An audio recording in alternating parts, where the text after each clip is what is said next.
सहनावतु सहनौ भुनक्तु सह वीर्यं करवावहै तेजस्विनावधीतमस्तु मा विद्विषावहै। ॐ शान्ति शान्ति शान्तिः। शङ्करं शङ्कराचार्यं केशवं बादरायणं सूत्रभाष्यकृतौ वन्दे भगवन्तौ पुनः पुनः। ईश्वरो गुरुरात्मेति मूर्तिभेदविभागिने व्योमवद्व्याप्तदेहाय दक्षिणामूर्तये नमः।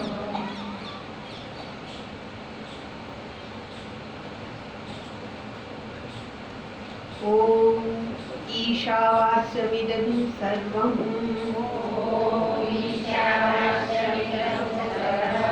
यत्किञ्च जगत्यां जगत्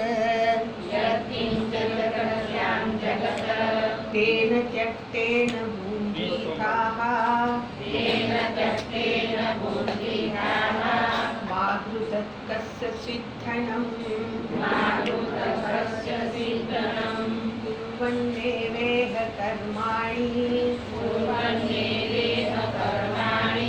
जीविषेत् सततं समाः। एवं त्वयि नान्यथेतोऽस्ति न लिप्यते न कर्म लिप्यते नरे।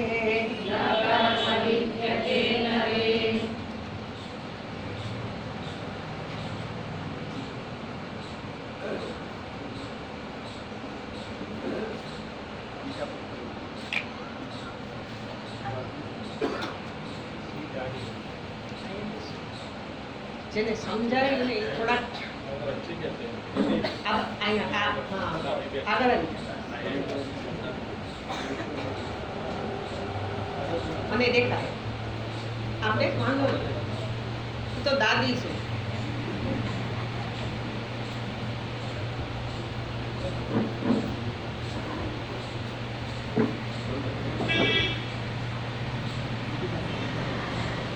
સેજ આગળ આવતા તમે સેજ આગળ આવતા સેજ બા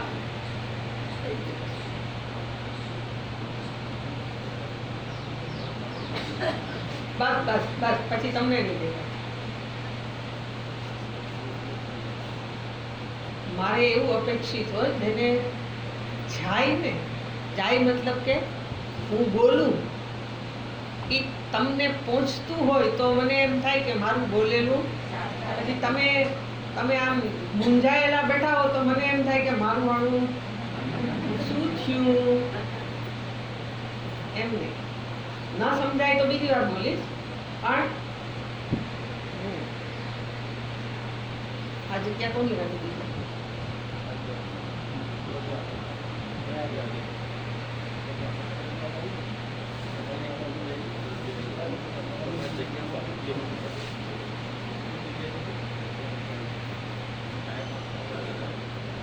ईशावास्यम इदम सर्व. શું કરવાનું છે? શ્રુતિએ શું કીધું આપણને? ઈશ્વરથી જગતને આચ્છાદિત કરો. આચ્છાદિત કરવું એટલે બધે એને જો. કોને જોવો? ઈશ્વર. જો આપણા માટે હજી બધી કલ્પના છે બધી. ઈશ્વરને બધે જો. આપણને તો દેખાય છે શું? હવે આ હું સત્સંગ કરે આપણા મનમાં તો કંઈક છે પણ શ્રુતિ અહીંયા એવું કહે છે કે જ્યાં જેવું છે એ બધું જ ઈશ્વરથી વ્યાપ્ત છે. તમે એને સારું કયો કે ખરાબ કયો, બધું જ ઈશ્વરથી વ્યાપ્ત છે. જેવી રીતે આકાશ બધાઈને વ્યાપીને રહેલું છે. આકાશે વ્યાપવા માટે શું કર્યું છે? આપણે આકાશમાં છીએ એવી આપણને અત્યાર સુધી ખબર નથી. ખાઈએ છીએ, પીએ છીએ, હરીએ છીએ, ફરીએ છીએ, બધું કરીએ છીએ, પણ આકાશ અંતર્ગત આ બધી પ્રવૃત્તિ થાય છે એ આપણને ખબર નથી. એટલે હતી અને નથી. એવી રીતે શ્રુતિ એવું કહે છે કે આકાશની જેમ જ પરમાત્મા સર્વત્ર વ્યાપ્ત છે. અને એ વ્યાપ્ત છે એ પરમાત્માને પામવા માટે શું શ્રુતિ કહે છે? શું વ્યાપ્ત છે? એની ઉપર આ પરમાત્મા વ્યાપ્ત છે કે જડ અને ચેતન સર્વ ઈશાવાસ્યમ ઈદમ સર્વમ યત્ કિંચ જગત્યામ જગત. જગતમાં જડ ચેતન જે કાંઈ છે એમ. બરાબર. અને પછી શ્રુતિ એવું કહે છે કે આ જગતની અંદર એ પરમાત્મા જ વ્યાપ્ત છે. અને એને વ્યાપ્તને જાણવા માટે શું કરવું પડશે? તો કે તેન ત્યક્તેન ભુંજીથાઃ. આ પરમાત્માને જાણવા માટે ત્યાગ જીવનમાં જરૂરી છે. ત્યાગ વડે પરમાત્માની પ્રાપ્તિ થઈ શકે છે. બરાબર. હવે એનો અર્થ એવો થયો કે શાસ્ત્ર આપણને આજે આપણી દ્રષ્ટિમાં ત્યાગ નથી, પણ એ ત્યાગની અપેક્ષા રાખે છે. જ્યાં ત્યાગ હશે ત્યાં ઈશ્વર દર્શન શક્ય છે. આપણે શું કરવું છે? બધું અહીં સુધી લઈ આવવું છે. ત્યાગવાને બદલે આપણે શું કરવું છે? જેણે જે કાંઈ ત્યાગ્યું હોય એ બધું હું મેળવી લઉં, હું ભેગું કરી લઉં, તો મને એવું લાગે છે કે હું ઈશ્વરને મેળવી છું. ઈશ્વર એટલે જે પૂર્ણ છે. ઈશ્વર એટલે તમે આ જે કલ્પના કરીએ છીએ દેવી દેવતા, એનું નામ ઈશ્વર શાસ્ત્ર નથી કહેતા. એ પણ એક છે, એ પણ એ જ છે. પણ એને જે કહેવું છે એ ઈશ્વર જરા એ તો આમ ગઈકાલે આપણે જોતા હતા એમ એક જગ્યામાં જ બેસી ગયો છે. કૈલાસ ઉપર બેઠો છે, વૈકુંઠમાં છે, કે એના જે સ્થાન આપણે નક્કી કરી દીધા કે આ એનું જગ્યા. જેમ આપણે ઘર છે, આપણી સોસાયટીમાં આપણા બંગલા છે, એમ એનો એ સ્થાન છે. ત્યાં એ બેઠો. ત્યાંથી બેઠા બેઠા એને શું દેખાય, કેટલું દેખાય, આપણે બધું છાણે ખૂણે કરી લઈએ તો એ બધું આયલું જાય. એવો નથી આ ઈશ્વર. ઈશ્વર છાને ખૂણે કરો તોય જોઈ લે એમ છે. ક્યાંથી જોવે એમ છે? ક્યાંથી જોવે એમ છે? અંદર જ બેઠો. તમારા મનમાં વિચાર જન્મ્યો એને જોઈ લીધો. કર્મ તો પછી કરશો. ઈશ્વરે શું કરી લીધું? હું શું કરવા ધારું છું એ જ એને જોઈ લીધું. એટલે આ ઈશ્વર એ એવો છે કે સર્વત્ર રહી અને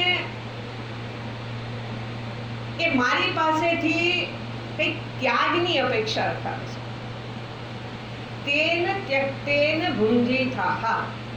હવે તેન ત્યક્તેન ત્યાગ વડે, આ ત્યાગનો અર્થ ઈચ્છાનો ત્યાગ કીધો આપણે. હવે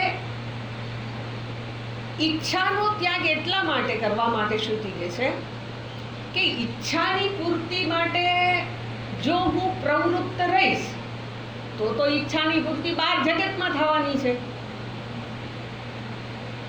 બહાર એ છે, પણ જ્યાં સુધી અંદર એ પ્રગટ ન થઈ જાય ત્યાં સુધી બહાર નહીં દેખાય. એટલે ઈચ્છાના ત્યાગની વાત શ્રુતિ બતાવે છે. અજ્ઞાન વસાત મનમાં અનેક ઈચ્છાઓ જન્મે છે. અજ્ઞાન શેનું છે? મને હું કોણ છું એનું છે. હું કોણ છું એનું મને અજ્ઞાન છે, અને એ અજ્ઞાન વસાત હું એ ઈશ્વરને બહાર મેળવવા પ્રવૃત્ત થાઉં છું. એને મેળવવાની ઈચ્છા છે, અને એ ધન સંપત્તિ લોકો આ બધુંય મળે તો કદાચ મને ઈશ્વર મળે એવી આપણી સમજ છે. પણ શ્રુતિ આપણને એવું કહે છે કે ના, તમે જેનાથી મેળવવાને પ્રવૃત્ત થાવ છો એ નહીં, એને ત્યાગીને તમે ઈશ્વરને મેળવી શકો. બરાબર? એટલે એનો હવે અર્થ એવો લાગે છે કે આ જે ત્યાગ કરી શકે એને જ સર્વત્ર ઈશ્વર દર્શન થઈ શકે. એટલે આપણે શું સમજી લીધું? આવા કપડાં પહેરી લે, સંન્યાસી થઈ જાય એટલે એને ઈશ્વર દર્શન થઈ જાય. એવું તો સાવ નહીં. પણ અહીંયા જે કેવું છે એ ઈચ્છાઓનો ત્યાગ સંન્યાસી કરી શકે એવું તો જરૂર કેવું છે. જે ત્યાગી છે એ ઈચ્છાઓનો ત્યાગ કરી શકે. બરાબર? ગૃહસ્થી કેમ ન કરી શકે? તો કે એને તો ઘણી બધી જવાબદારીઓ નિભાવવાની છે, કુટુંબની, સમાજની, અને આવા કપડાં પહેર્યા હોય એની જવાબદારી ગૃહસ્થીની જ છે. હવે એ જો બધું ત્યાગ કરીને બેસી જાય તો અમને ભિક્ષા જ, ઘરમાં છોકરાઓને રોટલા, એને બધું ત્યાગી દે એવું એને માટે ચાલે એમ નથી. એટલે એનો અર્થ એવો થઈ ગયો કે ગૃહસ્થીને માટે આ શ્રુતિ વિધાન કરતી હોવું નથી લાગતું. ત્યાગનો વિધાન સંન્યાસીને માટે હોવું લાગે છે. બરાબર? એટલે હવે સંન્યાસીને માટે હોય તો જરાક આપણે એવું જાણવું જોઈએ કે ઈચ્છાઓનો ત્યાગ જે કરી શકે એનાથી કર્મનો ત્યાગ પણ થઈ જાય. ઈચ્છાનો ત્યાગ એની સાથે કર્મનો ત્યાગ થઈ જ ગયેલો છે. બરાબર? પણ ત્યાગ અપેક્ષિત છે, અને શાસ્ત્રની દ્રષ્ટિમાં મનુષ્ય માત્રના જીવનમાં ત્યાગ જોઈએ. બરાબર? એટલે હવે ગૃહસ્થીને ઈચ્છાનો ત્યાગ કરવાની આપણે ના પાડી, પણ જરાક જોઈએ છીએ ઈચ્છાનો ત્યાગ તો બધાએ કરવો જ પડશે, કારણ કે આ વ્યાપ્ત પરમાત્માને જાણો છે. પણ શ્રુતિ વિધાન કરે છે એ સંન્યાસી માટે છે. બરાબર? હવે ઈચ્છાઓનો ત્યાગ એ શાસ્ત્રની દ્રષ્ટિમાં અપેક્ષિત છે. કોને અપેક્ષિત છે? આપણા શાસ્ત્રો.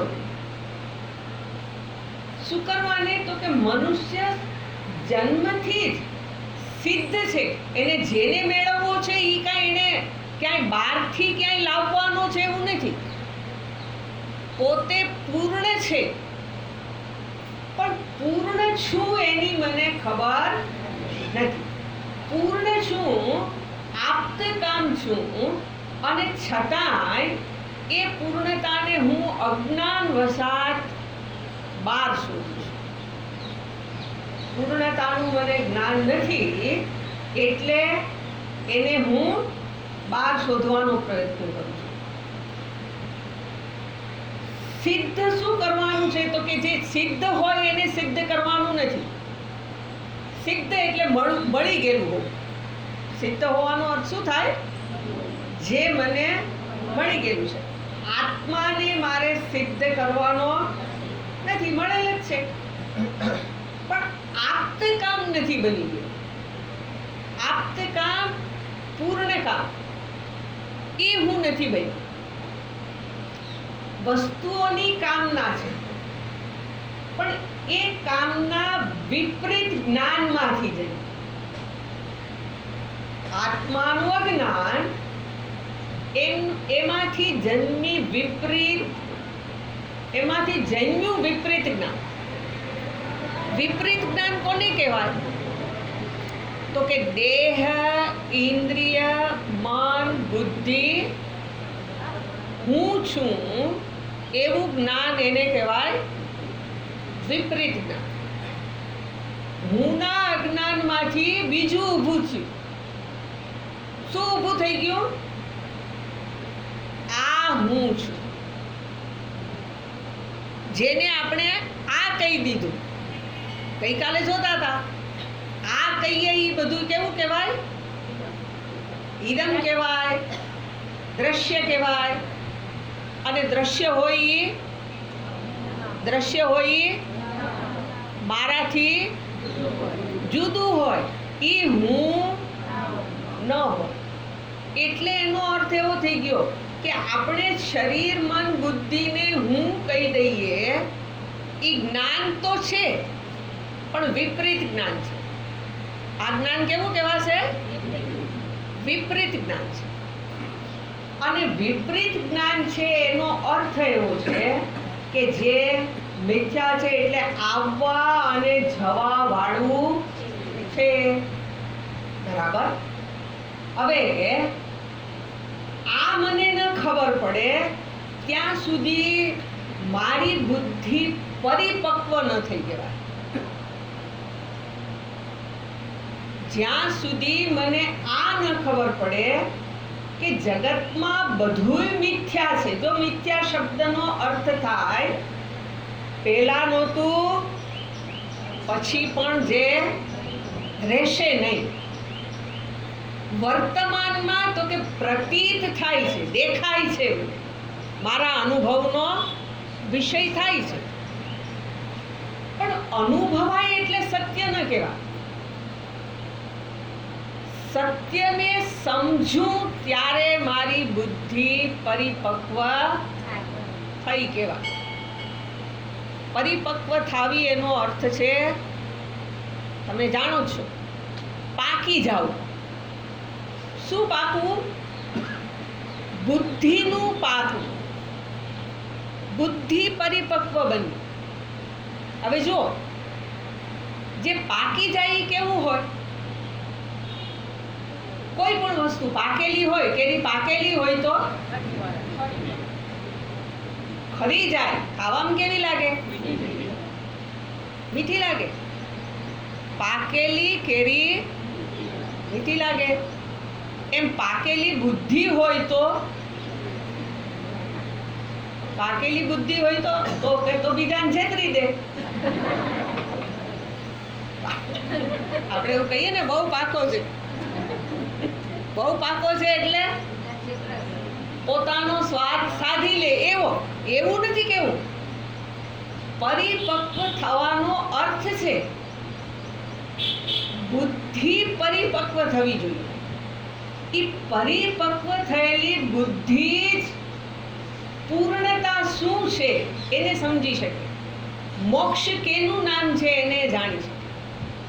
એટલે બુદ્ધિ પરિપક્વ થવી જરૂરી છે. ન સમજાયું હોય હમણાં, પછી આગળ પાછું આવશે. તમે ચિંતા ના લો.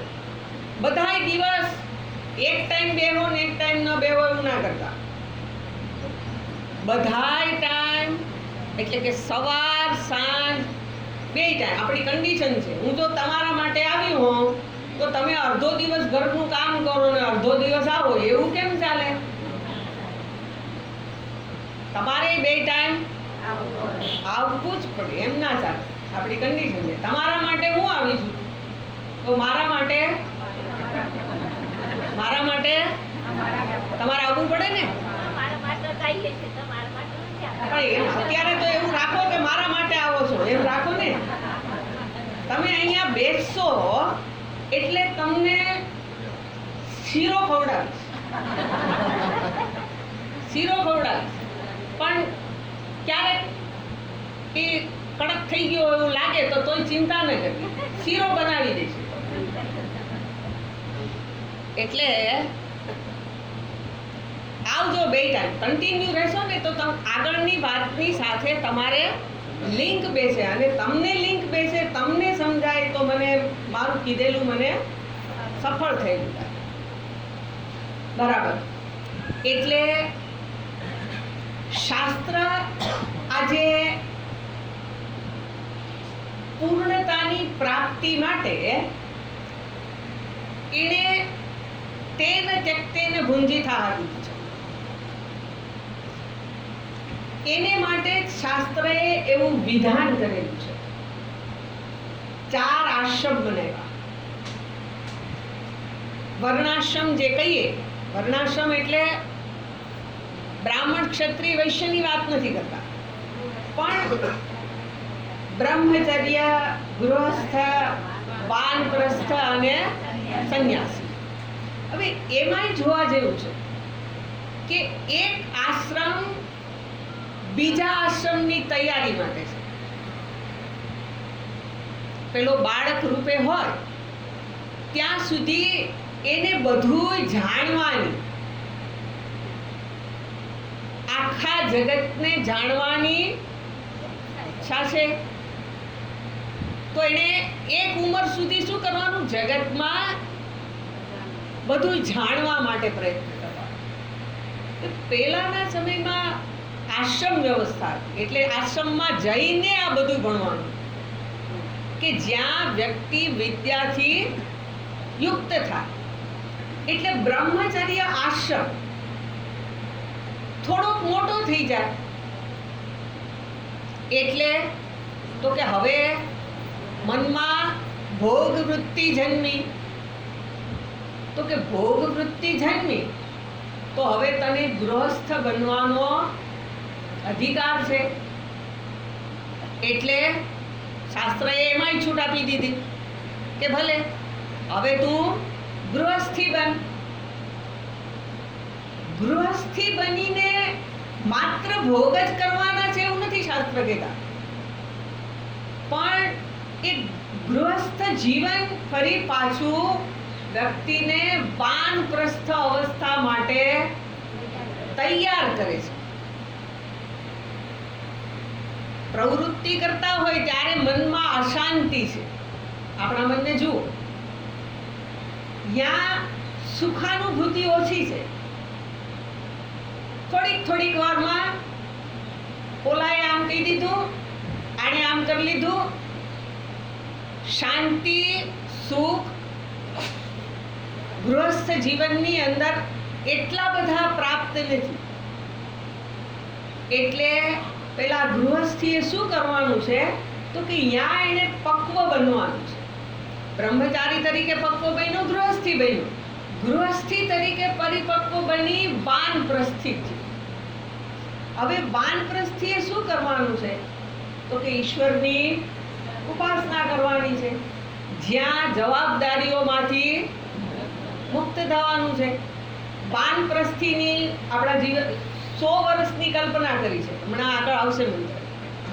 જીવન માટે 100 વર્ષની કલ્પના છે. તો 25 વર્ષ એક આશ્રમ માટેના, એમ જ એવું જરૂરી નથી, એની અંદર ફેરફાર થઈ શકે. પણ જ્યારે બુદ્ધિ પરિપક્વ થાય ત્યારે બીજા આશ્રમમાં પ્રવેશ. વાનપ્રસ્થિ પછી તો કે વાનપ્રસ્થિ તરીકે એને ભોગનો ત્યાગ કરી દીધો છે, શાંતિથી જીવન જીવવા માંડ્યો છે, એકાંતવાસ છે.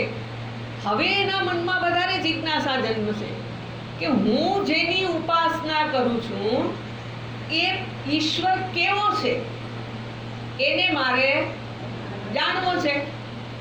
એને હાથ, પગ, માથું, મોઢું કાંઈ છે એમ મારે જાણવું છે. આ આ ઈશ્વરને જાણવાની જે ઈચ્છા જિજ્ઞાસા જન્મી એને સંન્યાસનો અધિકાર કોણે આપ્યો? શાસ્ત્ર. અને એ એવું જરૂરી નથી કે આ 3 આશ્રમમાંથી પસાર થાય પછી જ સંન્યાસી બને, એવું નથી. એક ઉપનિષદ છે, જાબાલ ઉપનિષદ. એમાં શ્રુતિ એવું કહે છે કે જ્યારે વ્યક્તિના મનમાં ઈશ્વરને જાણવાની જિજ્ઞાસા જન્મે ત્યારે શું થાય? તો કે ત્યારે એણે આ પ્રમાણે પોતાના કર્તવ્ય કર્મનો ત્યાગ કરી અને એ ઈશ્વરને પામવા પ્રવૃત્ત થઈ શકે. પણ બધાય આશ્રમ વડે વ્યક્તિની માનસિક પરિપક્વતા ઈચ્છવામાં આવે છે. 4 આશ્રમ વડે મનુષ્ય માનસિક રીતે પરિપક્વ બને તો આ બ્રહ્મ વિદ્યા છે, અર્થાત ઈશ્વર બધે છે, એ જ્ઞાન ધ્યાનમાં આવી શકે. બરાબર? એટલે આ હવે ચતુર્થ આશ્રમ, સંન્યાસ એ પણ આશ્રમ જ છે. જેમ ગૃહસ્થ વાનપ્રસ્થ આશ્રમ છે એમ સંન્યાસ એ પણ આશ્રમ છે, અંતિમ આશ્રમ છે. હવે અંતિમ આશ્રમની અંદર મુખ્ય કર્મ શું? તમે ખેતી કામ કરો ને આ બધું જ કરો તો તમારે ચાલે, પણ જેણે સંન્યાસ ધારણ કર્યો એનું મુખ્ય કામ શું? તો કે આત્મવિચાર કરવો. આત્મવિચાર કરવો એને માટે શ્રવણ કરવું, એને માટે મનન નિધિધ્યાસન કરવું. આ શ્રવણ મનન નિધિધ્યાસનથી શું થશે? તો કે ધીમે ધીમે આ જ્ઞાનમાં નિષ્ઠા પ્રાપ્ત થશે. ક્યાં જ્ઞાનમાં? ઈશ્વર બધે છે એ જ્ઞાનમાં નિષ્ઠા પ્રાપ્ત થશે. તો એનો અર્થ એવો થયો કે સંન્યાસીએ આત્મવિચાર કરવા સિવાય, ભગવાનનું નામ લીધા સિવાય બીજું કાંઈ કરાય નહીં. તો કે એવું સાવ તમે લ્યો, એણે ગૌણ કર્મ કરવાની છૂટ છે. ગૌણ કર્મ કયું કર્મ? તો કે આ દેહ એને આપ્યો છે તો દેહને માટે જે જરૂરી હોય એ કર્મ એણે કરવું પડે. દેહની સંભાળ રાખવી અને નવડાવવું ધોવડાવવું, ઓલાને તમે પાણી ચડાવ્યા હો તો હાલે, પણ આને તો કે એણે એની જાતે શરીરનું રક્ષણ અને પોષણ બેય કરવા. એટલે ભિક્ષાટન એ ગૌણ કર્મમાં જશે. કોને? સંન્યાસ. હવે આ ગૌણ કર્મ પ્રાપ્ત થયું એટલે એમાં બીજી સંભાવના ઊભી થશે. એટલા માટે ચોથા પદમાં શ્રુતિ કહે છે મા ગૃધ કસ્યચિદ ધનમ.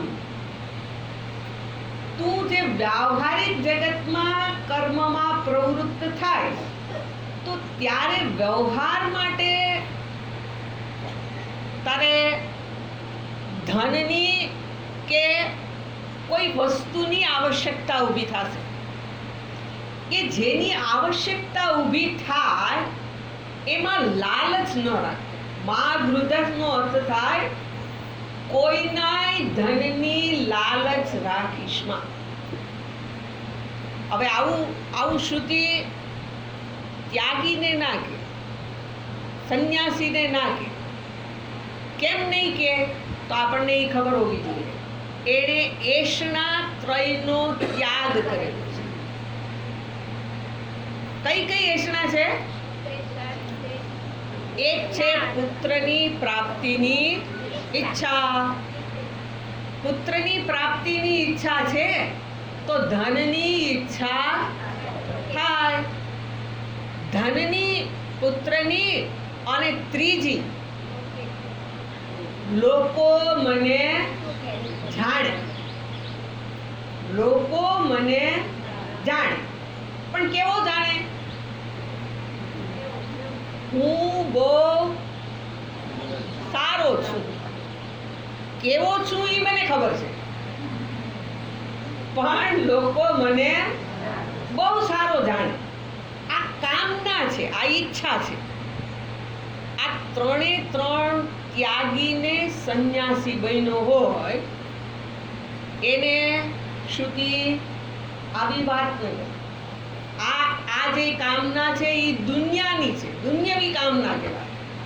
એ દુન્યવી કામનામાં ધન પણ આવી ગયું, એટલે ધનની વાત એને શ્રુતિ નિષેધ નથી કરતી.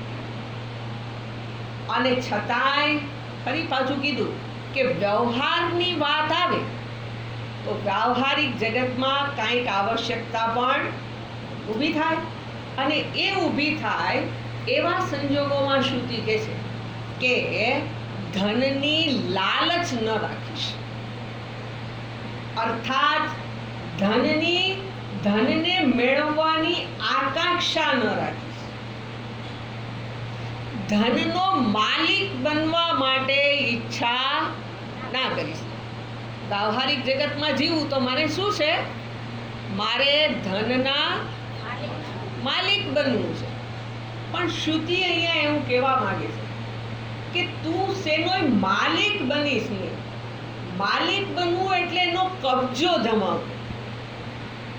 હવે જો કબજો જમાવવાની શ્રુતિ શું કરવાની ના પાડે છે? તો કે એટલા માટે કે જ્યાં માલિકી ભાવ હશે ત્યાં આસક્તિ ઊભી થાય. માલિકી ભાવ હોય ત્યાં શું આવશે? આસક્તિ આવે. મારું બનેલું જ રાખવું, આ શું છે? આસક્તિ. આસક્તિ એટલે એ શબ્દને બરાબર સમજવાનું. મારી માલિકી એના ઉપરથી ઉઠે જ નહીં. મને જે મળી ગયું હોય એ બધું મારું કાયમ બનેલું છે, એ આસક્તિ છે.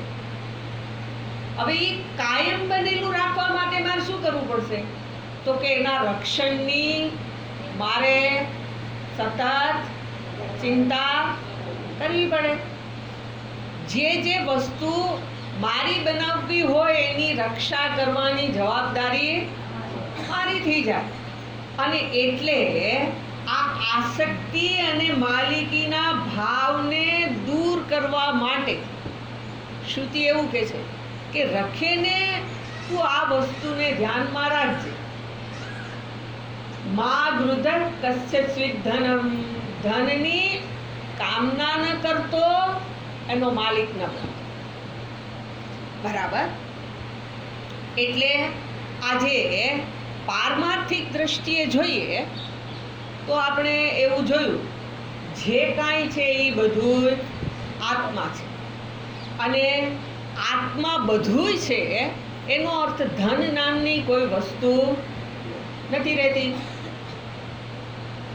આત્મા જ બધુંય છે તો એનો અર્થ એવો થઈ ગયો કે હું જેને મિથ્યા કહું છું એ મિથ્યા વસ્તુ, મિથ્યા નામની વસ્તુ છે નહીં. આપણે એવું જોયું હતું, રજ્જુ સાપ વાસ્તવમાં છે નહીં, પણ મારું મન છે કલ્પના કરી લે. પછી શું? તો કે જ્યાં કલ્પના કરી એ વસ્તુથી કાં તો ભય અનુભવાય તો ભાગે, અથવા તો સારું લાગે તો લેવા જાય. તો આ કલ્પના છે. મિથ્યા વસ્તુ એ શું છે? કલ્પના છે. અને કલ્પના છે એટલે એનો અર્થ એવો થઈ ગયો કે હું જો ઈશ્વર છે સર્વત્ર એ જાણી લઉં તો જાણતાની સાથે જ મારી બધી ઉણપ દૂર થઈ જાય છે. મારી અંદર કંઈ ખૂટતું નથી. આપણે વ્યવહાર કંઈક ખૂટતું પૂરું કરવા માટે કરીએ છીએ. મારી પાસે મેં કોકના ઘરમાં જોઈ લીધું કે આ વસ્તુ એને ત્યાં છે અને મારે ત્યાં નથી, એટલે મારે શું કરવું પડે? એને લાવવું પડે. ખૂટતી વસ્તુને મેળવવા માટે પ્રયત્ન છે. પણ મને એમ ખબર પડી ગઈ કે બધા જ રૂપે હું જ સર્વત્ર છું, તો હવે હું કહેવાય પૂર્ણ કામ, આપ્ત કામ. કામના હુંથી જુદા નહીં હોય, હું સ્વયં પૂર્ણ કેમ છું એ ખબર નથી. અત્યારે મારે શ્રુતિ કહે છે એ માનવાનું છે કે હું આ જગતની અંદર વ્યાપ્ત છું. એનો અર્થ છે કે મારી અંદર કંઈ ખૂટતું જ નથી, અને એટલે એ જે ખૂટતું કાંઈ ન હોવાને કારણે અથવા તો જગત મારી અંદર સમાયેલું છે, માટે એને મેળવવાની આકાંક્ષા કરવાની શ્રુતિ ના પાડે. એટલે શ્રુતિએ આ જ્ઞાન દ્રઢ કરવા માટે આવી વાત કરી. અહીંયા પ્રથમ મંત્ર પૂરો થયો. હવે આ જે પહેલો મંત્ર છે એની અંદર શ્રુતિએ આપણી દ્રષ્ટિ એટલે સમજદાર. દ્રષ્ટિનો અર્થ આંખથી દેખાવું એટલું નહીં. દ્રષ્ટિનો અર્થ શું થશે? મારી સમજદાર. એટલે જીવન જીવવાની દ્રષ્ટિ મને પેલા મંત્રએ બતાવી. જીવન કેવી રીતે જીવવું જોઈએ? તો કે ઈશ્વર જ વ્યાપ્ત છે એ પ્રમાણે જાણીને જીવન જીવવું જોઈએ. બરાબર? હવે આવું જીવન જીવવું જોઈએ એનો અર્થ એવો થઈ ગયો કે આ દ્રષ્ટિને મનુષ્ય તરીકે મારા જીવનમાં મારે કેળવવી પડે. આ છે નહીં અત્યારે. આ દ્રષ્ટિ ઈશ્વર જ બધું છે એવી અત્યારે મને છે નહીં દ્રષ્ટિ, પણ એ દ્રષ્ટિ મારે મનુષ્ય તરીકે કેળવવી પડે. બરાબર? એટલે ન કરું તો નહીં ચાલે. તો કે ના, નહીં ચાલે. એના સંદર્ભમાં આપણે ગયા વખતે જોયું હતું કે જાણવાના સંદર્ભમાં જ્ઞાન વસ્તુને આધીન હોય, વ્યક્તિને આધીન નહીં. શ્રુતિ શું કહે છે? બધું ઈશ્વર છે, આ જ્ઞાન છે. ઈશ્વર બધું છે એ જ્ઞાન છે. પણ આપણે એવું કહીએ કે મારે એવું જોવું નથી, મારે એવું જોવું નથી. તો કે નહીં, એ તારી પાસે વિકલ્પ નથી, એ તને વિકલ્પ નથી આપવાનું. જ્ઞાન તો વસ્તુને આધીન જ થાય. ફરી પાછું હજી આને સમજી લો પાકું. હું એમ કહું કે આ જાસૂદનું ફૂલ છે, આ ચંપો છે, તમે આ પાડશો? કેમ ના નથી પાડતા? આ જાસૂદનું ફૂલ નથી, આ ચંપાનું ફૂલ નથી. કેમ એમ કહો છો? તો કે આ તમે હાથમાં દેખાડો છો એ તો એને આધીન હોય. આ ફૂલ જે છે એને આધીન જ્ઞાન થાય કે આ ગુલાબનું જ ફૂલ છે, કારણ કે મેં વ્યવહારિક જગતમાંથી જાણ્યું છે કે આ ગુલાબનું ફૂલ છે. એટલે જ્ઞાન હંમેશા વસ્તુને આધીન હોય. જ્ઞાન શેને આધીન હોય? વસ્તુને આધીન. અહીંયા શાસ્ત્રએ આપણને બતાવ્યું બધું ઈશ્વર છે. તો જ્ઞાન કેવું થવું જોઈએ આપણને? ઈશ્વર છે એવું. પણ હવે આ જ્ઞાનના સંદર્ભમાં શ્રુતિ એ કહે છે કે એ ઈશ્વર એટલે સચ્ચિદાનંદ. કાલે નામ એનું આપણે જાણ્યું હતું. એ સચ્ચિદાનંદ રૂપે પરમાત્મા છે. આ સત્ય છે. સત્યને મારે જાણવું કે ન જાણવું એવો વિકલ્પ મારી પાસે નથી. એને સ્વીકારવું કે ન સ્વીકારવું એવો વિકલ્પ મારી પાસે નથી. એની મને સમજ પડે કે ન પડે તોય વિકલ્પ, સમજ ન પડે તોય વિકલ્પ નથી. જ્ઞાન આટલું જ છે કે બધુંય પરમાત્મા છે. બરાબર. હવે જ્યાં સુધી મને આ જ્ઞાન ન થાય ત્યાં સુધી શું? તો કે ત્યાં સુધી મને જીવનમાં સફળતા ન અનુભવાય. સમસ્યા ક્યાં છે? આપણે એવું ઈચ્છીએ છીએ કે બસ મને એવી સ્થિતિ પ્રાપ્ત થઈ જાય કે મને કાંઈ મેળવવાની ઈચ્છા ન બચે, મને શાંતિ પ્રાપ્ત થાય. અત્યારે આપણા મનની ઈચ્છાને આપણા મનના સંદર્ભમાં જોઈએ તો અશાંતિ જ છે. કારણ કે જગતમાંથી જ બધુંય જોઈએ છે. સત્યને નથી સમજ્યા માટે જોઈએ છે. જે દિવસે સત્ય સમજાઈ જાય તે દિવસે જીવનમાં કૃતકૃત્યતા અનુભવાય. આપણે એવું જાણ્યું છે ખરું, આપણને ખબર નથી. એવા મહાપુરુષોને મેં તો જોયા છે, તમે જોયા નહીં મને ખબર નથી, પણ એવા મહાપુરુષો કે એની સમક્ષ વસ્તુ આવે તો એની સામે આંખ ઉઠાવવાની એના મનમાં ઈચ્છા નથી. એને જોવાની ફુરસદ નથી. જોવાની જ નથી તો મેળવવાની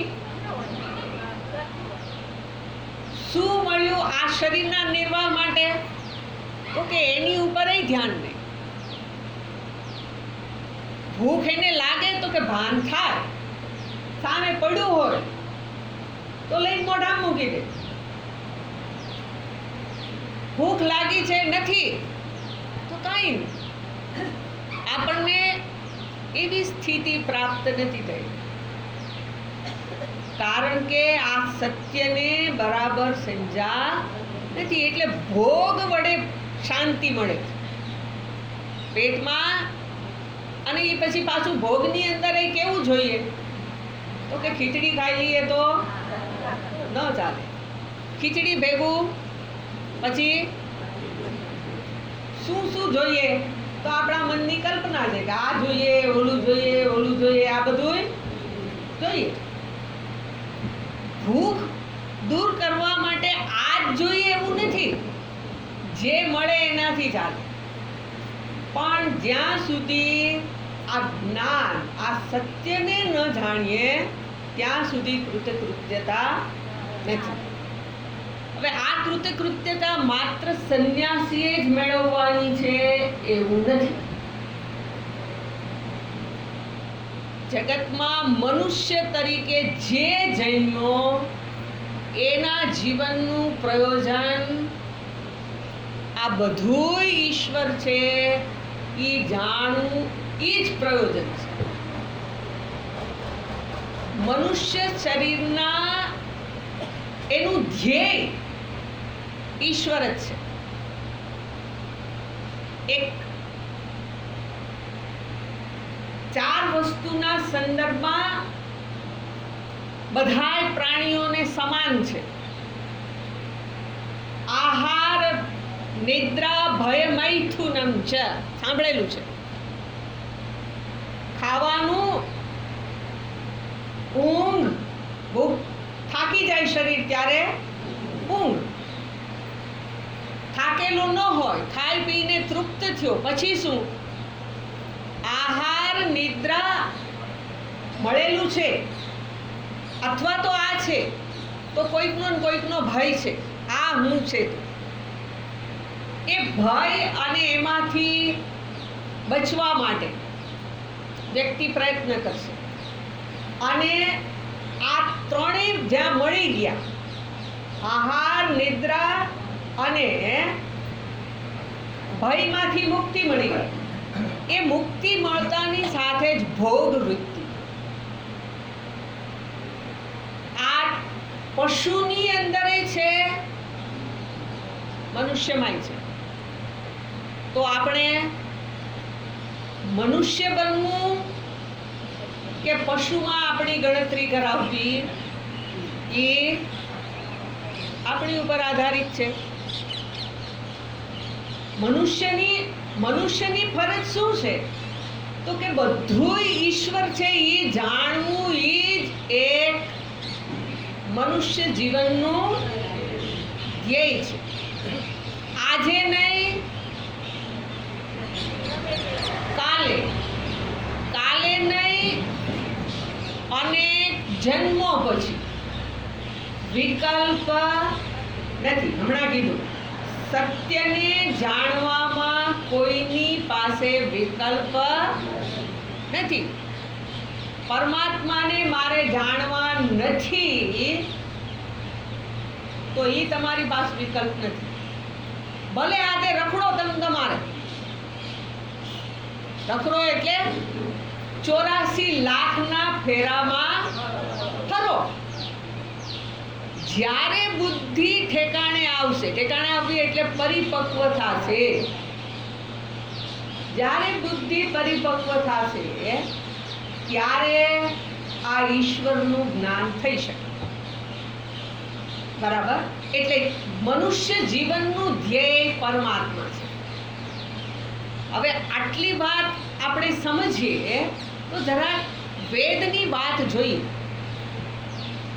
વેદ એ એવા છે કે જે સર્વને માટે સમાન છે. વેદ બધાયને માટે વાત કરે છે. ત્યાગીને માટે કહે છે અને ભોગીને માટે કહે છે. એટલે જેનામાં વૈરાગ્ય છે તો એને નિવૃત્તિ બતાવે કે તું તારે જગતમાંથી નિવૃત્તિ લે અને સર્વત્ર ઈશ્વર દર્શન કરવા માટે પ્રવૃત્તિ કર. હવે બીજો કે જેની અંદર વૈરાગ્ય નથી, તો વૈરાગ્ય નથી એને કર્મયોગ કે. કર્મ કર, પણ એ કર્મ તારા માટે યોગ બની જાય. યોગ શબ્દનો અર્થ થાય જોડે. કર્મ મને શું કરી દેશે? ઈશ્વર સાથે જોડશે. જે ઈશ્વર સાથે જોડી આપે એ કર્મનું નામ છે કર્મયોગ. કર્મયોગનો અર્થ છે જ્યાં પ્રવૃત્તિ કરવામાં આવે છે. કર્મનો અર્થ શું છે? જ્યાં હું પ્રવૃત્તિ કરું છું. એટલે બે માર્ગ કીધા, એક નિવૃત્તિ માર્ગ, બીજો પ્રવૃત્તિ માર્ગ. હવે આજે જગતની અંદર નજર કરીએ તો મોટા ભાગના લોકો કેવા છે? પ્રવૃત્તિમાં જ પ્રવૃત્ત થયેલા છે.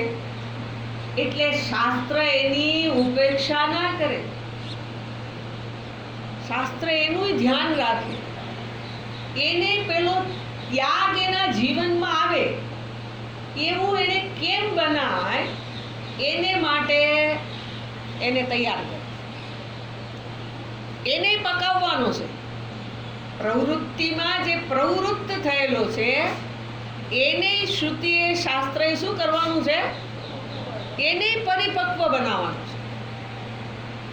હવે એ પરિપક્વ બનાવવો એનો અર્થ થયો એને જ્ઞાનનો અધિકારી બનાવવો.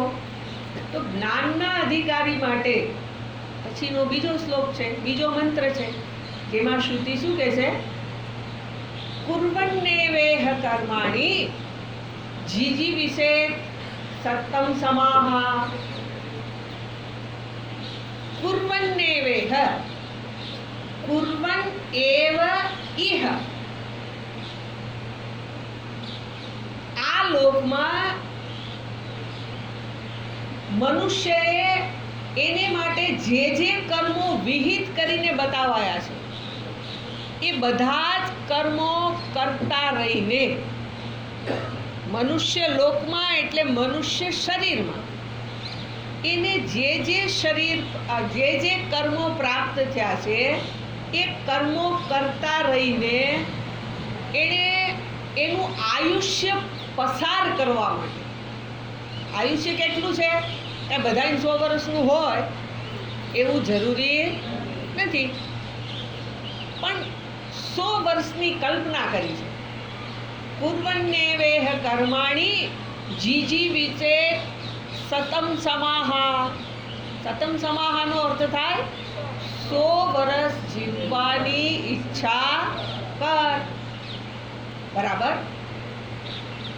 હવે બીજા પદમાં શ્રુતિ એવું કહે છે કે જ્યારે હું કર્મમાં પ્રવૃત્ત થાઉં તો કર્મથી લેપાઈ જાઉં છું.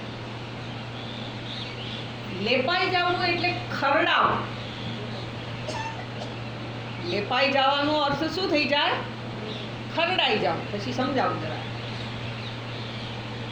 હવે આ કર્મથી વ્યક્તિ લેપાય છે, પણ ક્યારે લેપાય? તો કે એને જ્યારે હું મનુષ્ય છું એવું અભિમાન થાય ત્યારે. પણ આ કર્મયોગ શું કરશે? ચોથું પદ, કુર્વન્નેવેહ કર્માણી જીજીવિચે શતમ સમાહા એવં ત્વયિ નાન્યથેતુસ્તિ ન કર્મ લિપ્યતે નરે. આ કર્મ છે એ તને લેપશે નહીં. ક્યારે કર્મ નહીં લીપે? તો કે જ્યારે તું કર્મયોગ ભાવનાથી કર્મ કરીશ ત્યારે. બરાબર. હવે ફરી પાછું જરા, ઇહ એટલે મનુષ્ય શરીરમાં. આ મનુષ્ય શરીરમાં શ્રુતિ શું કહે છે? કર્મ કરતા કરતા 100 વર્ષ જીવવાની ઈચ્છા કર. પણ કેવી રીતે? તો કે શાસ્ત્રએ જે રીતે વિધાન કર્યું હોય એ પ્રમાણે પોતાના કર્મનું અનુષ્ઠાન કરી. હમણાં કીધું એમ મનુષ્ય તરીકે બીજા પ્રાણીઓ કરતા મારી વિશેષતા છે. એટલે વિશેષતા હોવાને કારણે શું છે? તો કે મને વિશેષ ધર્મની પ્રાપ્તિ થાય. પ્રાણીઓને માટે તો કે જે વસ્તુ ભૂખ, તરસ, નિદ્રા આ બધું જ્યાં જેમ મળી જાય ત્યાં એને માણી લેવાનું. એને માટે કોઈ વિધાન નથી, એને માટે ધર્મ નથી. જ્યારે મનુષ્ય માટે શું કરવું પડ્યું? વચમાં ધર્મને મૂકવો પડ્યો. એટલે ધર્મનો અર્થ છે શાસ્ત્રએ વિહિત કરેલા કર્મો મારે કરવા. એ મને જેમ કહે એ પ્રમાણે મારે મારું જીવન વ્યતીત કરવું. બરાબર. હવે એ કર્મોનું અનુષ્ઠાન કરતા કરતા મારે મારું જીવન વ્યતીત કરવા માટે શ્રુતિ કહે છે. કર્મનું અનુષ્ઠાન કરવાની વાત આવે, શાસ્ત્ર કે એમ મારે કરવાનું, એટલે મારી ઈચ્છા પ્રમાણે કરવાનું એવું નહીં થાય. આપણે શું કહેશું? ત્યાં તો કીધું એવું બધું કરાવવાની જરૂર નહીં. આપણે આપણી ઈચ્છા પ્રમાણે કરાય. ના ના, એવું નથી કહેતા. અનુષ્ઠાન કરવાનું, કર્તવ્ય કર્મ કરવાની વાત કરે છે. કર્તવ્યને ધર્મ કીધું છે. કર્તવ્ય કર્મ ધર્મ છે. એટલે કર્તવ્યની ભાવનાથી વ્યક્તિએ કર્મ કરવાનું છે. બરાબર.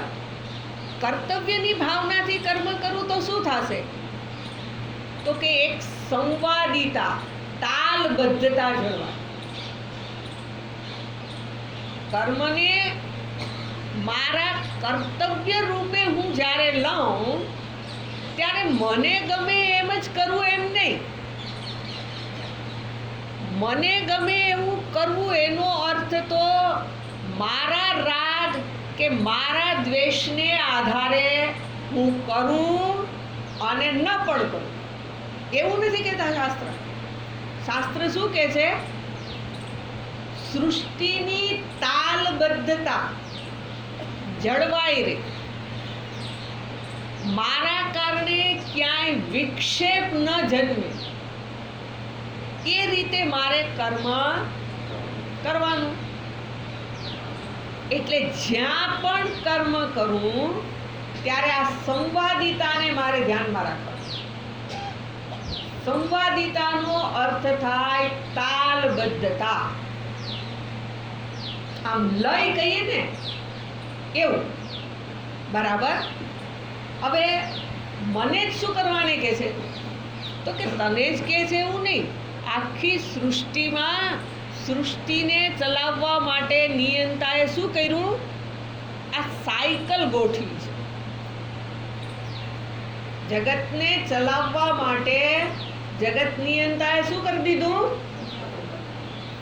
એક સાયકલ ગોઠવી. સાયકલ ગોઠવી એટલે એના ચક્રમાં જ બધું ચાલ્યા કરે.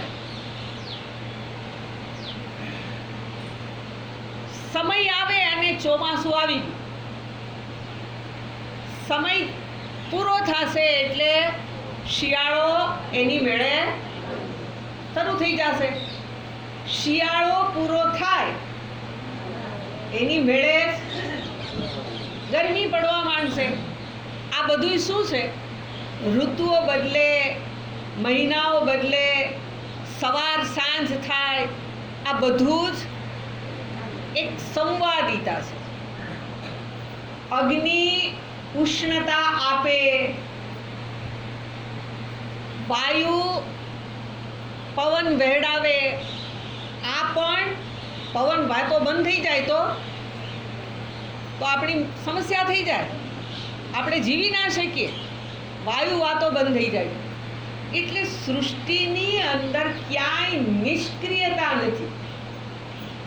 બધી જગ્યાએ પ્રવૃત્તિ છે. પણ બધાય કેમ કરે છે? કાંઈ મેળવવા માટે કરે છે. સૂર્ય તપે છે તો એને કાંઈ નથી. પોતાના માટે સૂર્ય કાંઈ નથી કરતો, પણ સમર્પણ ભાવનાથી સૂર્ય પોતાની પ્રવૃત્તિ કરે છે. જે કુદરતી તત્વો છે એ બધાય સમર્પણ ભાવનાથી કર્મ કરે છે. અને જેવી રીતે એ બધા જ કરે છે એવી રીતે શાસ્ત્ર મનુષ્ય પાસેથી પણ કામના રાખે છે કે એણે પણ આ જે સૃષ્ટિ ચક્ર ચાલે છે એમાં ક્યાંય વિક્ષેપ ઊભો ના કરે, એની સંવાદિતા જળવાઈ રહે એ પ્રમાણે પ્રવૃત્તિ કરવી. એ પ્રમાણે પ્રવૃત્તિ કરીશ તો શું થશે? તો કે એવી રીતે પ્રવૃત્તિ કરીશ તો મારા મનમાં શાંતિ અનુભવાશે, સુખની અનુભૂતિ થશે. મારે જોઈએ છે શું? સુખ અને શાંતિ જોઈએ છે. પણ સંવાદિતાના ભોગે આ ના મળી શકે. અને એટલે આ હું જે કર્મ કરું એ કર્મ જો સમર્પણ ભાવનાથી કરું. હવે સમર્પણ કોને કરવાનું છે? આપણે તો કરીએ છીએ, નથી કરતા એવું નથી. પણ જો વિચાર માગે છે કે એનું એ કર્મ હું મારા હોય એને માટે કરું. પણ અહીંયા દ્રષ્ટિ બીજી બતાવવા માંગે છે. મારે કર્મ કોને માટે કરવાનું છે? ઈશ્વર માટે. કર્મયોગ છે. કર્મયોગ કોને કહેવાય?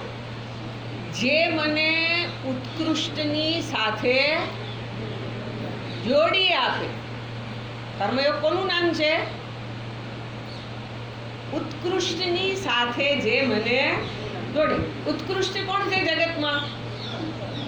ઈશ્વર જોયો નથી, પણ આ નથી જોયો એ છે જગતમાં સૌથી ઉત્કૃષ્ટ છે, અને એ ઈશ્વરને અર્પણ કરવાની ભાવનાથી કર્મ કરો.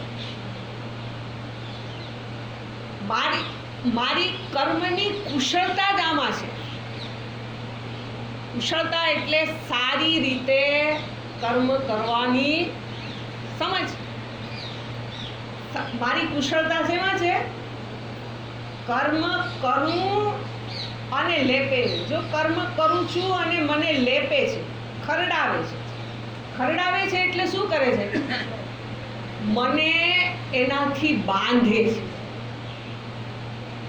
હું જ્યાં કર્મ કરું છું એ કર્મ મને શું કરી લે છે? બાંધી લે છે. બાંધી લે છે એટલે મારા મનમાં રાગ કે દ્વેષને જન્મ આપે છે. મારા હોય એને માટે જ કર્મ કરું, મારા ન હોય એના માટે કાંકરી આગી કરું નહીં. કાંકરી આગી ન કરું. એ કોણે કરવાનું? તો કે જેનું હોય એ કરે. આવા આપણે શેમાંથી બની ગયા છીએ? ઢસરડો કરતા કરતા.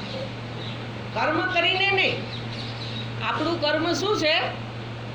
ઢસરડો છે. એની કાંકરી ફેરવું તો હું થાકી ન જાઉં? થાકું કે નહીં? સ્વાભાવિક જ છે. શારીરિક રીતે જોવા જઈએ તો સ્થૂળ કર્મ છે એ સ્થૂળ જ છે, પણ હમણાં કીધું કે ઈશ્વરને માટે કર્મ છે, મારા માટે કે મારા માટે નહીં. એનું નામ કર્મયોગ છે. જે કર્મ મને ઈશ્વર સાથે જોડી આપે એ કર્મનું નામ કર્મયોગ છે. એટલે ગૃહસ્થએ ગૃહસ્થ તરીકે ભોગ માટે જીવવાનું છે એવું તો છે જ નહીં. શાસ્ત્ર શું કહે છે કે એણે બ્રહ્મચારી, વાનપ્રસ્થી અને પછી અંતે સંન્યાસી બનવાનું જ છે. એક પછી એક એને તૈયારી કરવાની જ છે. એ તૈયારી કરવાથી શું થશે? તો કે સર્વત્ર ઈશ્વર દર્શન થઈ શકશે. એટલે જે સર્વત્ર કરવાનું છે તો એ સર્વવ્યાપી છે. એને માટે મારે કંઈ કરવાનું જ નથી. ઈશ્વરને શોધવો પડે એમ નથી. સર્વત્ર એ જ છે, પણ એ જોવા માટે મારી તૈયારી નથી. તો આ રીતે કરેલા કર્મો મને શું કરશે? એ પ્રમાણે તૈયાર કરશે. સેવા ભાવથી, સમર્પણ ભાવથી, સેવા ભાવથી એ કર્મની અંદર આવશ્યક છે. બરાબર. હવે સેવા અને સમર્પણ ભાવથી કર્મ કરવું ત્યારે એક બીજું થાય છે કે વ્યવહારિક જગતમાં આપણે કર્મ કરીએ, ઈશ્વર આપણને કહે કે તું આમ કરી નાખ તો હું કરી નાખું. પણ આપણને તો એમ થાય કે કોઈ વ્યક્તિ કહે છે, પેલો વ્યક્તિ કહે છે, પેલો વ્યક્તિ કહે છે, એની પાસેથી આપણને કર્મ પ્રાપ્ત થતું હોય એવું લાગે છે. પણ જે કર્મ આપણને પ્રાપ્ત થાય છે એ ઈશ્વર પાસેથી જ, એની જ આજ્ઞા છે. ઈશ્વરની આજ્ઞાથી જ આપણને કર્મ પ્રાપ્ત થાય છે. એટલે હું આજ્ઞાનું પાલન, કોઈ વ્યક્તિની આજ્ઞાનું પાલન નથી કરતો. આજ્ઞાનું પાલન કોની આજ્ઞા છે મારી માટે? ઈશ્વરની. ઈશ્વરે મને આજ્ઞા આપેલી છે. કર્મ કરવાની શક્તિ પણ એણે આપી છે. કર્મ કરવાનું ક્ષેત્ર પણ ઈશ્વરે જ આપેલું છે. એટલે આ ફરજ સમજીને જે કર્મ કરવું એ ભાવના મારી મહત્વની છે. કર્મ મહત્વનું નથી. કર્મયોગની અંદર મારી ભાવના, મારો વિચાર એ મહત્વનું છે.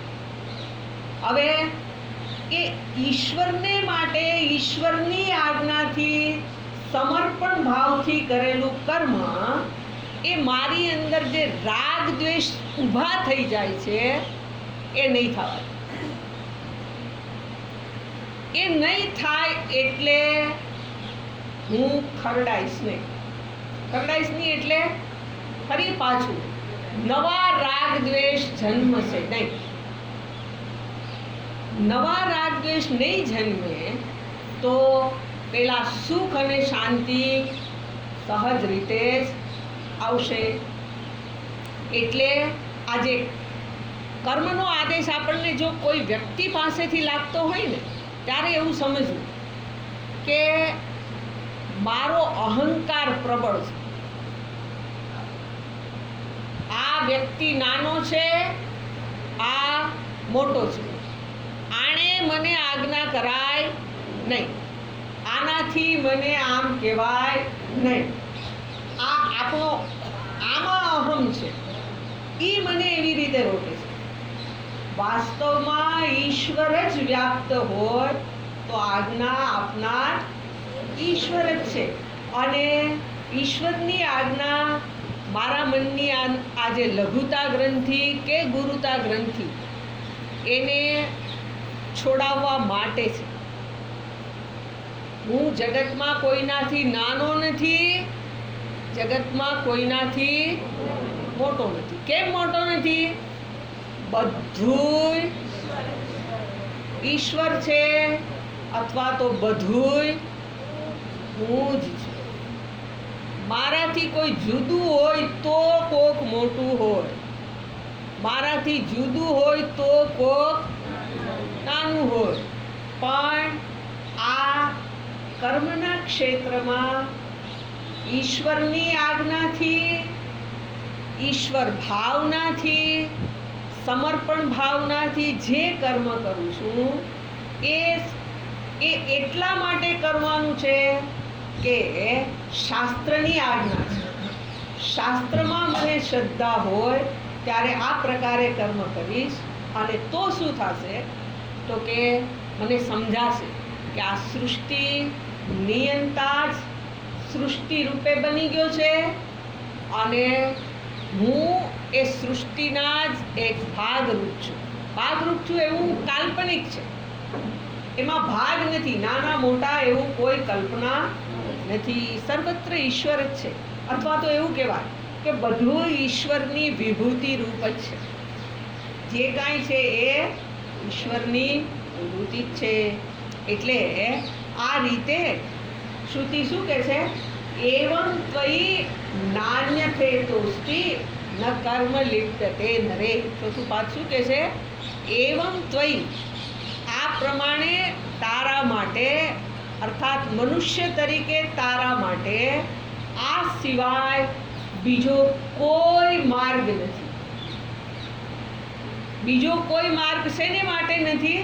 તો કે અશુભથી બચવા માટે, શુભને પ્રાપ્ત કરવા માટે. તારા માટે આનાથી બીજો કોઈ માર્ગ એવો નથી કે જે તને સુખ અને શાંતિ આપે. એટલે કર્મ માર્ગ જ કેવો છે? તો તે કર્મ કરવાનું માગે છે, નિષ્ક્રિયતા નહીં. ધર્મને અનુસરીને જ કર્મ કરવાનું માગે છે, અધર્મ નહીં. યોગ જ માર્ગ છે, ભોગ નહીં. સાવધાની જ માર્ગ છે, અસાવધાની કે પ્રમાદ નહીં. આવું આજે અહીંયા શ્રુતિ કહે છે. એના સિવાય મનુષ્ય તરીકે તું અશુભથી મુક્ત રહી શકીશ નહીં. અશુભથી મુક્ત થવું હોય, અર્થાત તારા જીવનને જો તારે સફળ બનાવવું હોય તો આ રીતે કર્મ યોગ એ માર્ગ છે. પહેલા મંત્રની અંદર શ્રુતિએ આપણને જીવન જીવવાની દ્રષ્ટિ આપી.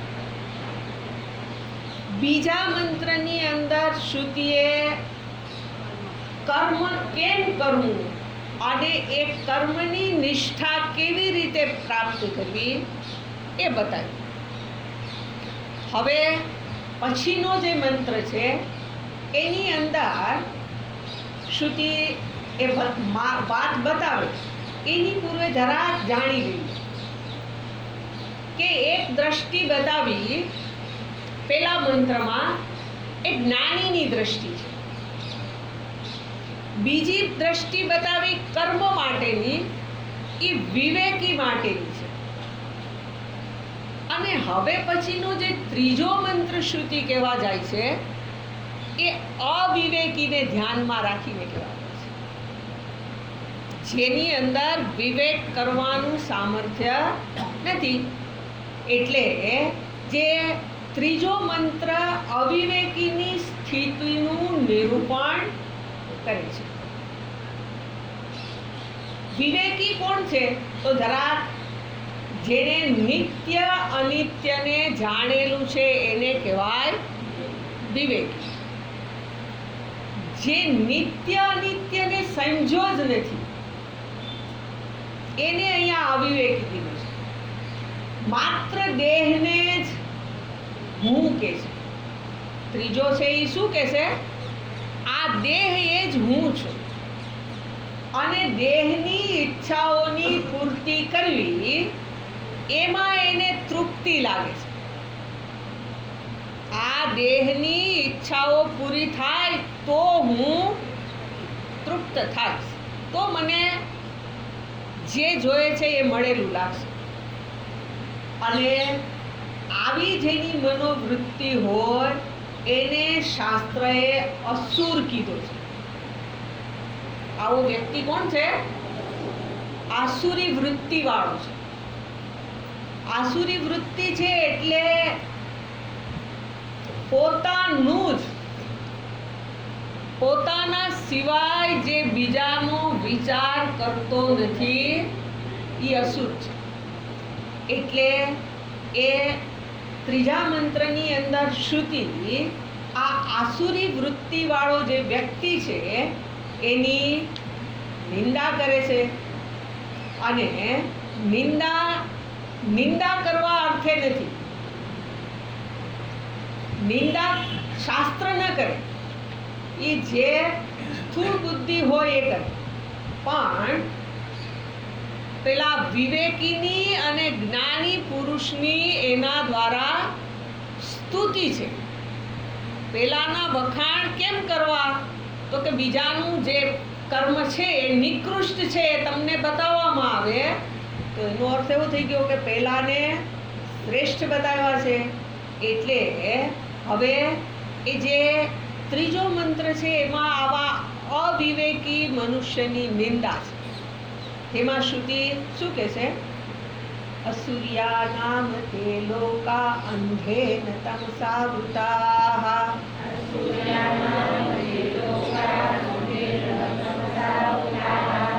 તાગુસ્તે પ્રેત્યા વિગચ્છન્તિ એકે ચાત્મનો જનાઃ.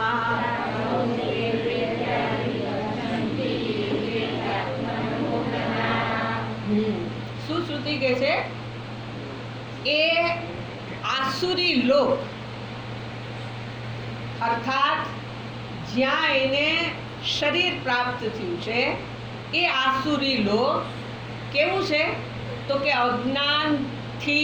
અજ્ઞાનના અંધકારથી આચ્છાદિત છે. અસુર્યા નામ તે લોકાઃ અંધેન તમસા વૃતાઃ. તમસા અંધકાર વડે જે આચ્છાદિત થયેલો છે. બરાબર. અને ત્રીજું શું કહે છે? અંધેન તમસા વૃતાઃ તાગુસ્તે પ્રેત્યાભિગચ્છન્તિ. હવે એ આ શરીર છોડીને જ્યારે જશે ત્યારે શું થશે? તો કે છે એકે ચ આત્મહનો જનાઃ. એ આ શરીરને છોડીને જશે ત્યારે એ કેવો હશે? તો કે આત્મઘાતી હશે. એને પહેલા લેવું પડે. આત્મઘાતી વ્યક્તિ છે એ મૃત્યુ પછી આસુરી યોનિને પ્રાપ્ત કરે છે. હવે આ આસુરી યોનિના સંદર્ભમાં અહીંયા જે ભાષ્યને આપણે જોયું હતું એનો સામાન્ય અર્થ જોઈ અને આગળની વાતની અંદર આપણે પ્રવેશ સાંજે પૂર્ણમદ પૂર્ણમિદં પૂર્ણાત પૂર્ણમુદચ્યતે પૂર્ણસ્ય પૂર્ણમાદાય પૂર્ણમેવાવશિષ્યતે. ઓમ શાંતિ શાંતિ.